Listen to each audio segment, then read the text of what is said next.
Scott, do you hear me? The icy wind was so strong that even several layers of very warm clothing didn't help me. I was shaking from the cold, and I was having a hard time getting my words out. But Scott didn't seem to care. He was fascinated by the group of polar bears. And the polar bears, it seemed to me, were looking at me with empathy. Let me introduce myself. My name is Blanca, and I have followed my sweetheart to the very edge of the world. The North Pole, to be exact. That's love, you'd think. Well, that depends on how you look at it. I'm sure after you hear my story, you'll lose your enthusiasm, because it was not the smartest idea to agree to this kind of adventure. I couldn't have done otherwise, though, because I wanted to spend every minute of my life with him, with Scott. Smart, handsome, talented, charming, and unfortunately for me, open to anything new. Anything but a relationship with me, of course. Scott won my heart at first sight. Where our whole group was gathered for the history class, I knew, here comes my soulmate. Scott looked like a pirate from an adventure movie. Tanned, muscular, confident. He walked casually through the lecture hall and took the seat right next to me. Well, almost.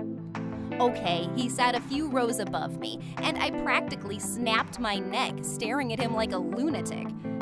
Good thing I wasn't the only one acting so weird. Almost all of the girls in the group turned their heads 180 degrees, like possessed dolls from horror movies. That's so cool. One of our guys pointed at the big pendant hanging around the neck of the handsome new guy. Yeah, thanks. A shark's tooth. Caught the bitch with my own hands. Oh, she was a nasty one. A wave of excited sighs rippled through the audience. I almost fainted. Oh my God, Scott was unbelievably cool. He seemed to know everything.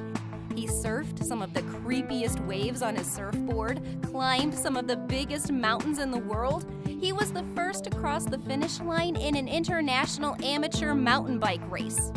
I could go on and on. Scott was always reading books and played the drums like a virtuoso. I didn't know if there was anything this handsome boy couldn't do. I was determined to win his heart. Of course, there was a but. I wasn't interested in anything but Netflix shows and makeup sales.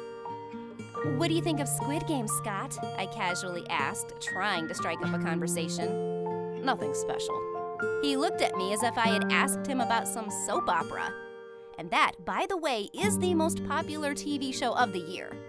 I get it. We've got Mr. Special here. It's going to take a lot to get Scott's attention. But what exactly could he like? I thought about it over lunch while eating mashed potatoes. The solution to the problem came naturally in the form of Gregory, the nerd in our group. Surprisingly, he and Scott immediately became friends because they had a lot to talk about. Gregory also knew a lot. However, he got his information from books, not from real life. I caught the poor nerd in the library, pinned him between the shelves, and hissed angrily, "Gregory, I need a favor, and I won't take no for an answer." It seemed to me that the guy's glasses fogged up from fear. A favor? What kind of business can you and I have? You're friends with Scott. Tell me what he's into these days. Tell you? I think it's kind of weird that I would, But I was very persuasive. My fiery look told Gregory that there was nothing wrong with him sharing a little information. No one would get hurt, as long as he shared, of course. Otherwise. And so a few minutes later, I had invaluable information about what my sweetheart does after school. And what, in the very near future, I will be doing. The first item on my agenda was the Equilibrium Center. The name could stand for anything, so I had to Google it. It turned out to be a center for yoga enthusiasts.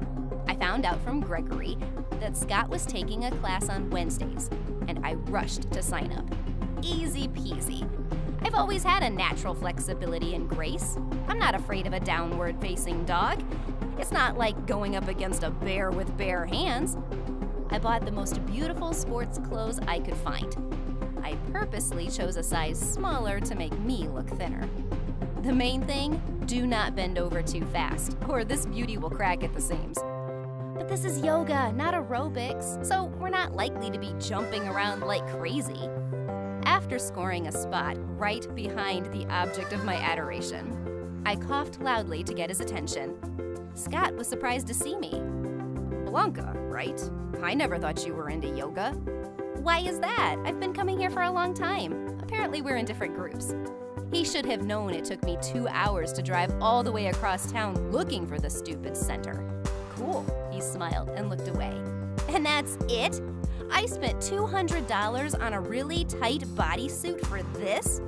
But the class started, and soon the fact that Scott didn't talk to me much seemed like the least of my problems.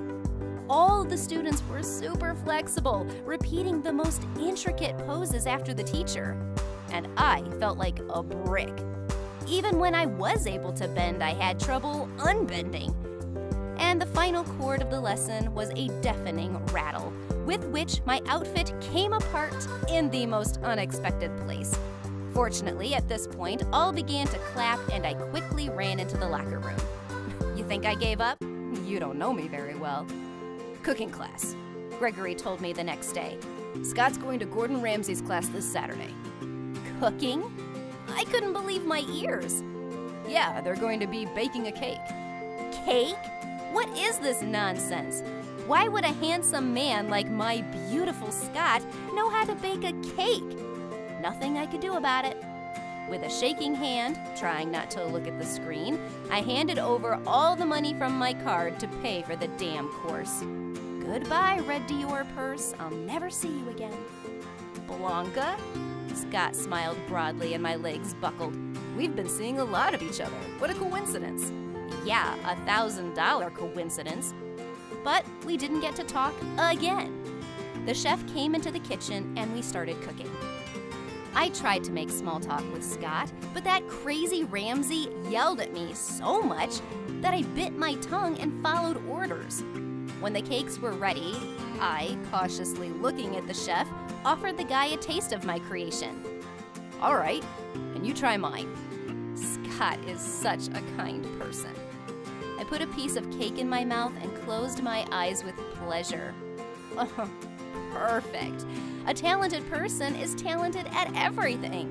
Scott, it's amazing. I turned to the handsome man and froze. With his face turning green and his eyes bulging, Scott was clearly struggling with nausea. Did I forget the cinnamon? I asked cautiously. The guy just shook his head and ran out of the kitchen. I hurried to get out of there too before everyone laughed at me. Well, we can't all be Gordon Ramsay. Somebody just needs to be Blanca, beautiful and confident. I ran into Scott in class the next day and I felt I owed him an apology. I'm sorry I almost poisoned you.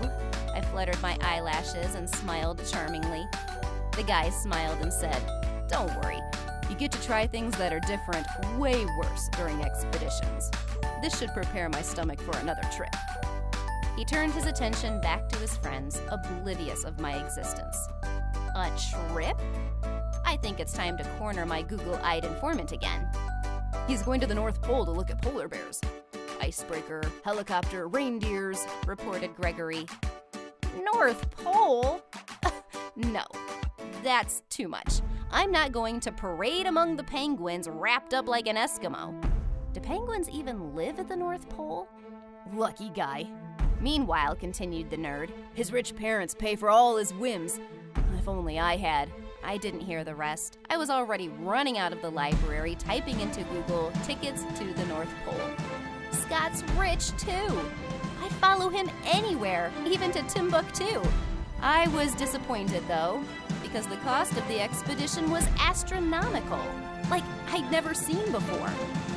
Well, I had no other choice. I had to get on that damn icebreaker, no matter what it cost me.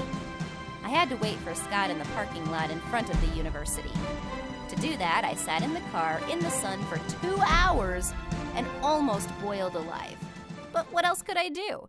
When my lover walked past my car, I howled like a police siren, faking an extreme degree of despair. How could you walk past such a beautiful and such an unhappy girl? That's right, you couldn't. Hi, Blanca. Scott frowned worriedly. What's wrong? And I told him such a tearful story that the writers of Hachiko would have given me a standing ovation. Did you know that my grandfather, about whom I know nothing, by the way, all his life wanted to see the North Pole? He dreamt and died without seeing polar bears. I accidentally heard you were going on an expedition and decided to come with you. But when I saw the cost, oh, Scott, I'll never save that kind of money. I'll never fulfill my grandfather's dream. I howled like a weeper again, and Scott rushed to reassure me. It's not that much money. Do you want me to pay for the tickets?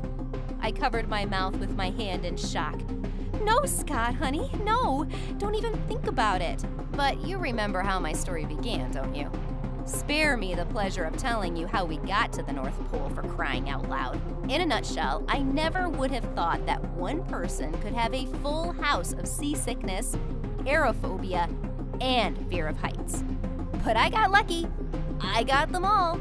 Yes, Scott and I finally managed to bond and become friends.